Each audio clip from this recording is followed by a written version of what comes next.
Video. Hey, what's up everybody? This is 8-Bit Flashback, and today we're going to be taking a look at the 8BitDo M30 2.4G wireless gamepad designed for the Sega Genesis Mini and the Mega Drive Mini, but this will also work with some other consoles, and I'll talk about that here in just a few. For anyone out there who is interested in getting one of these controllers, I did get mine from ploylab.com, and I'll make sure to put a link in the description.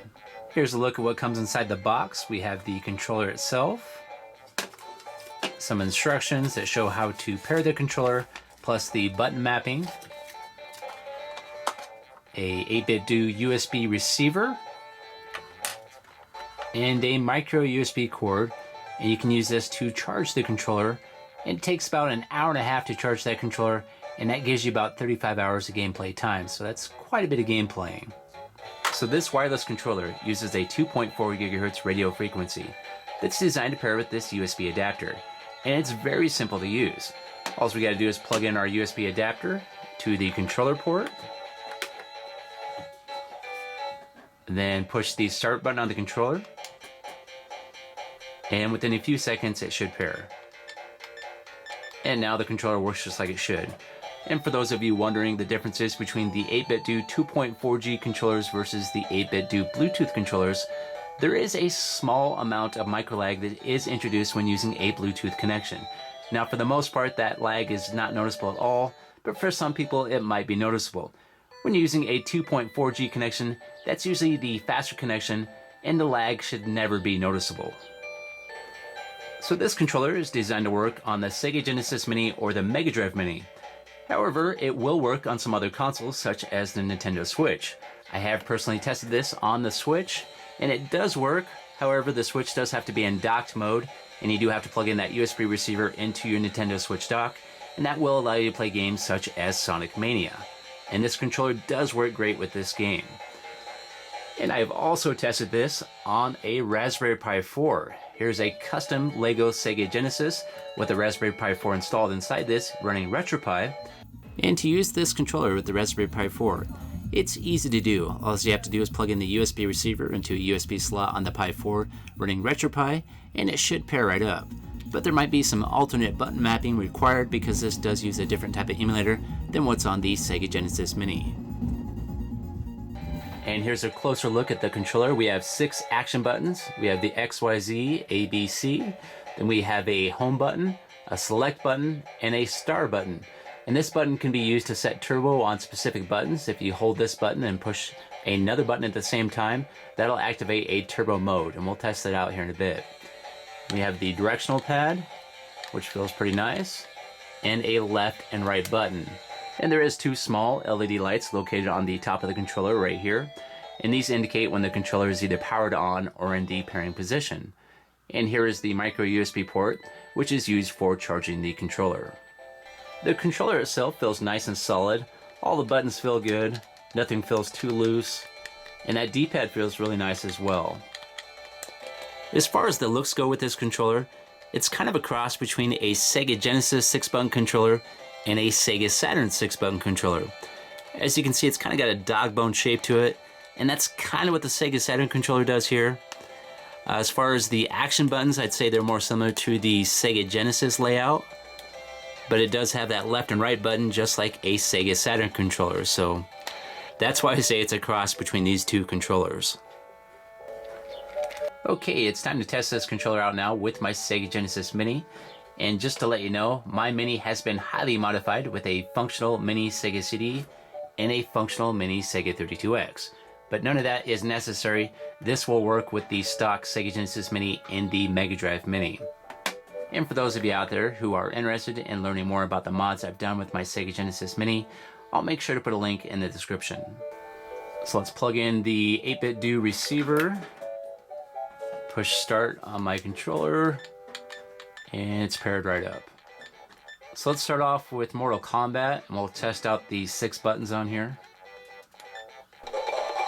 So right here we're inside the menu for Mortal Kombat 3, and it shows you what all your buttons are supposed to do. So X is high punch, A is low punch, Z is high kick, C is low kick, B is block, and Y is run. So we're going to test this controller out and make sure it does what it's supposed to do. So X should be high punch, A should be low punch, Z is high kick, and C is low kick, and B is block. Now let's try run button out. So Y should make it run. So it looks like everything's working just like it should. Except for I lost. So let's play a couple rounds and see how this controller does now. And it seems to be responding immediately. I don't see any issues while playing.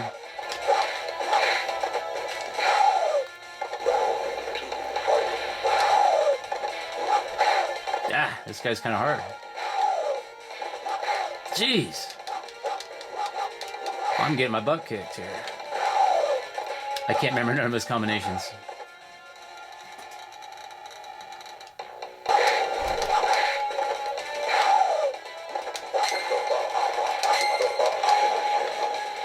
Jeez, I just barely beat him. So everything seems to be working great. I don't see any issues at all. It's nice and responsive. The buttons feel great. So on this controller, if you push the home button, that'll get you to the Sega Genesis Mini menu, where we can save the game, return to the menu, or reset the game. So we'll just return to the main menu for now.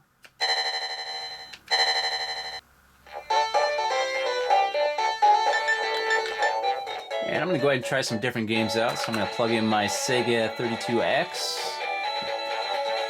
And that should load some different games for me here. So this will load the games that I have stored on my Sega 32X here. And let's play Space Harrier for the Sega 32X here. So for this game, I'm going to test out the turbo mode, and to activate that, that's really easy to do for any of the action buttons. You just push the star button while holding the button you want to activate the turbo on at the same time, and that'll make that button a turbo button. And to deactivate it, you just push that star button and that same button again, and it'll make it back to normal. So let's go ahead and start the game. Welcome to the family. Get ready. So right now, this is just the regular setting. And if I push the star button while holding the A button, it will now be turbo. And as you can see, it's shooting much faster. So that's regular shooting with the B button, and here is turbo.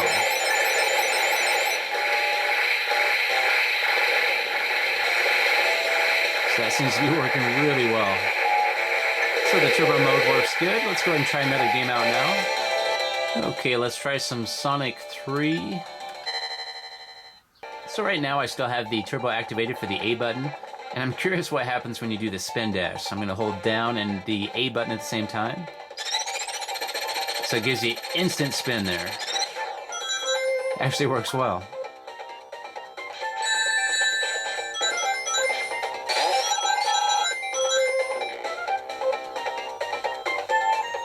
So I'm not seeing any issues with this controller.